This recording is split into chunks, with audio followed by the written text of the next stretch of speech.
Here are the top 5 Orlando Magic storylines through the first 6 games of the season. Number 1, Paolo's playmaking. In the first 3 games of the season combined, Paolo Banchero dished out just 3 assists, but in the last 3, he handed out 21 of them, including 9 in Thursday's win over the Hornets.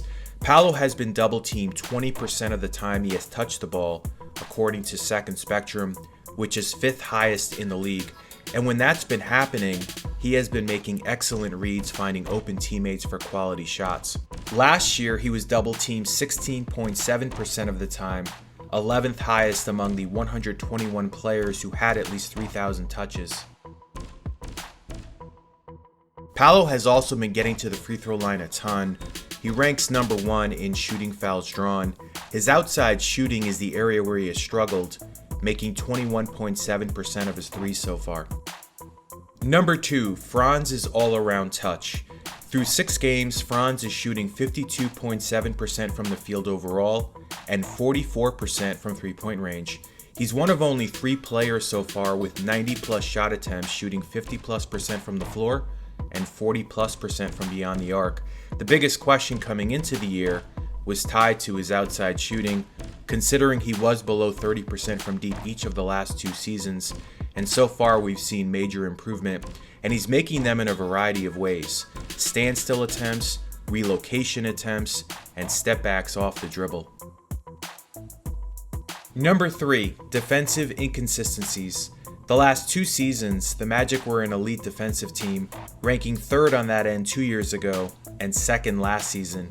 In the first 5 games of the year, they clearly weren't giving the defensive effort that we're accustomed to seeing. Perhaps Thursday's performance in Charlotte is an indicator of change. Everyone made a defensive impact one way or another. The 2 that really shined, however, were Anthony Black and Jonathan Isaac. LaMelo Ball was 0 of 4 from the field when AB was the closest defender. When AB has contested shots this season, opponents have shot just 40.9% from the field.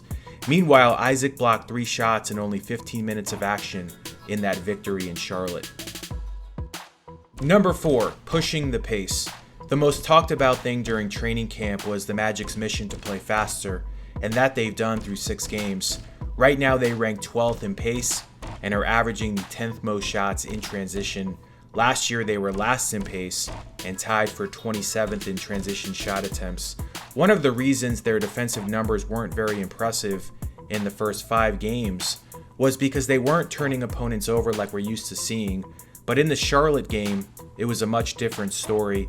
The Hornets coughed it up 21 times, which led to 29 Orlando points. And number 5, adjustment for Desmond. Obviously, the Magic acquired Desmond Bane largely because of his three-point shooting prowess. So far, he hasn't gotten many open looks with how opponents have crowded him, and he's made just 25% of the attempts he's taken from beyond the arc. But what we have seen is Bane do a tremendous job attacking closeouts to score on drives, and in the win in Charlotte, he made the game's 2 biggest plays. First, a floater with 5 minutes left that halted the momentum the Hornets were building, and then he made a sharp kick-out pass to Wendell Carter Jr. for the wide-open corner three-pointer that essentially sealed it. So that'll wrap up this video. If you like this kind of content, please subscribe.